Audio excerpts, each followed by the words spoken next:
자, 그러면 우리가 이제 중요하게 봐야 될 것 중에 하나인 초기부패 판정법도 보셔야 되겠죠. 자, 초기부패 판정법 봅니다. 자, 이 초기부패 판정법은 잊을만 하면 한 번씩 나왔었던 것이긴 한데 요즘에 좀 뜸하긴 하지만, 그래서 여러분들이 어떤 방법을 쓸 수 있는지하고 수치를 좀 기억해 두실 필요가 있어요.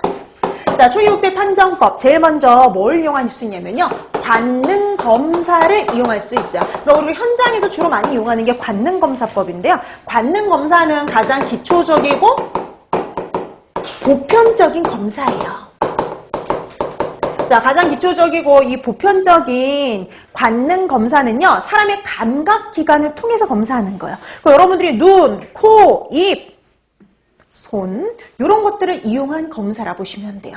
그러니까 우리가 눈으로 확인할 수 있는 거 뭐 있을까요? 시각적인 거 확인할 수 있죠. 그래서 색깔이라든지 광택이라든지 이런 걸 통해서요, 신선한지 아닌지를 판가름할 수가 있어요. 자, 그 다음에 코를 통해서 가능하죠. 후각, 냄새를 맡아보는 거. 그 다음에 미각, 맛을 보는 거죠. 혹시 이상한 맛, 신맛, 뭐 비정상적인 맛이 나진 않는지. 그 다음에 촉감, 만져보는 거죠. 우리 보통 변질된 거, 끈적끈적 점질물들이 많이 만들어지잖아요. 이런 것들이 만들어지지 않았는지 확인하는 거, 그게 관능 검사예요. 근데로 이 관능 검사는 사람마다 느끼는 게 어떨까요? 달라요. 그렇죠? 그래서 객관성이 떨어지거든요. 그럼 객관적인 검사에 제일 먼저 나오는 게 미생물학적인 검사입니다. 자, 우리가 미생물학적인 검사에는 딱 하나만 기억하시면 돼요. 자, 미생물학적 검사법으로 이용이 되는 거, 일반 세균수야.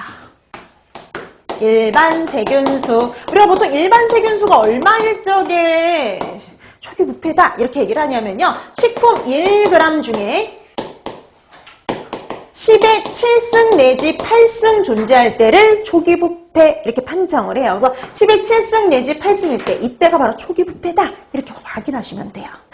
자, 초기부패 판정법. 그래서 10의 7승 내지 8승일 때를 초기부패라고 판정을 하죠, 균수가. 그래서 우리가 이거 같은 경우에는 뭐 수치가 단독으로 나온 적도 있어요. 그 다음에 가장 많이 이용하는 게요, 화학적인 검사법들. 화학 물질을 통해서 검사하는 단순한 측정법들을 이용할 수가 있는데요. 그 대표적인 게 휘발성 염기 질소를 검사하는 거. 휘발성 염기 질소. 휘발성이 있는 염기 질소들을 검사하는 건데, 우리 알고 있는 암모니아라든지 트리메틸아민이라든지 다양한 휘발성 아민들, 이런 것들을 검사하는 거예요. 이런 휘발성 염기 질소, 뭐 약자로 VBM이라고 또 하는데요. 이런 휘발성 염기질소가 얼마일 때 우리가 그럼 초기부패다라고 판정을 하냐면 30에서 40mg%일 때를 초기부패 이렇게 판정을 해요. 30에서 40 정도 있을 때. 그래서 30에서 40mg% 있을 때를 초기부패 이렇게 판정을 합니다. 뭐 이것도 단독으로 수치가 나온 적이 있긴 있어요. 그래서 휘발성 염기질소를 가지고 측정할 수가 있고요. 휘발성 염기질소 중에서요, 트리메틸아민 값을 따로 볼 수도 있어요. 자, 트리메틸아민 값이 4에서 6mg% 정도일 때를 초기부패라고 판정을 합니다. 뭐 많게는 10까지도 봐요. 4에서 10. 내지는 보통은 4에서 6 정도일 때 초기부패 이렇게 판정을 해요.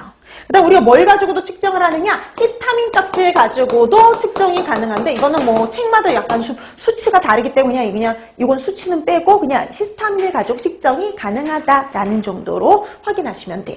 자, 그 다음에 네 번째 뭘 가지고 가능하냐, K값.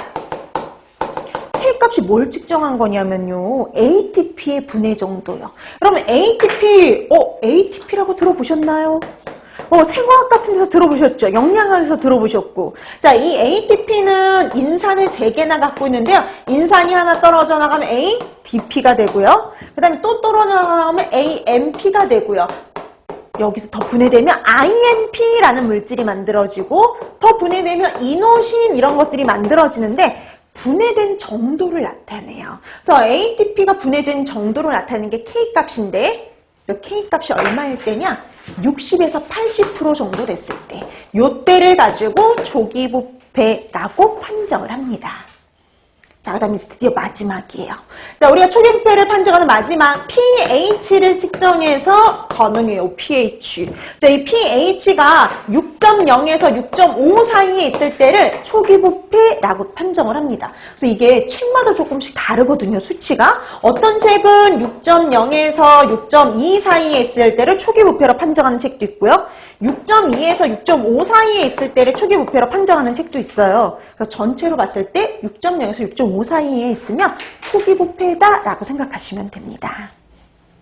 자, 그래서 pH가 6.0에서 6.5 요 정도 사이에 있을 때를 초기 부패 이렇게 판정을 하는 거죠.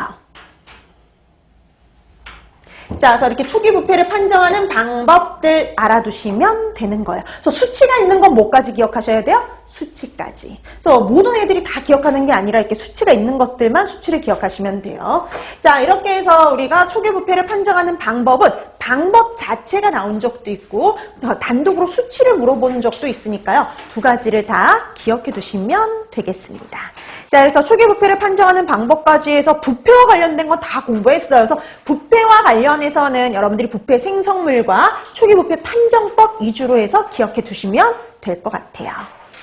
자, 그러면 이제 우리가 반대로 부패를 방지하기 위한 방법을 공부하셔야 되거든요. 그때 말씀드렸죠. 부패를 방지하기 위한 보존법은 간단히만 기억하셔도 충분하다고. 자, 그럼 보존법은 간단히만 공부할게요. 자, 보존법 보세요. 자, 보존법 중에 탈수 건조법이 있어요. 그래서 탈수 건조법은요, 그냥 수분을 제거하는 방법이에요. 그러니까 여러분, 식품에 있는 수분을 날려버리는 거예요. 수분을 제거하는 방법이 바로 탈수 건조법입니다. 그럼 여러분, 수분 함량은 15% 이하가 되도록 한대요. 그럼 수분 활성도로 따지면 얼마 이하가 좋을까요? 수분 활성도. 수분 활성도를 얼마 이하로 낮추면 효과적이냐면 0.6 이하예요. 수분 활성도 0.6 이하. 우리 내삼투합성 효모가 딱 0.6이었거든요. 그래서 0.6 이하로 낮춰주면 효과적이겠죠. 자, 그 탈수 건조법은 수분을 제거해주는 방법이다. 이 정도로 간단히. 그 다음에 냉장, 냉동법. 이거는 현장에서 흔하게 이용되는 방법이니까 조금 더 보시면 보통 우리가 10도씨 이하에서는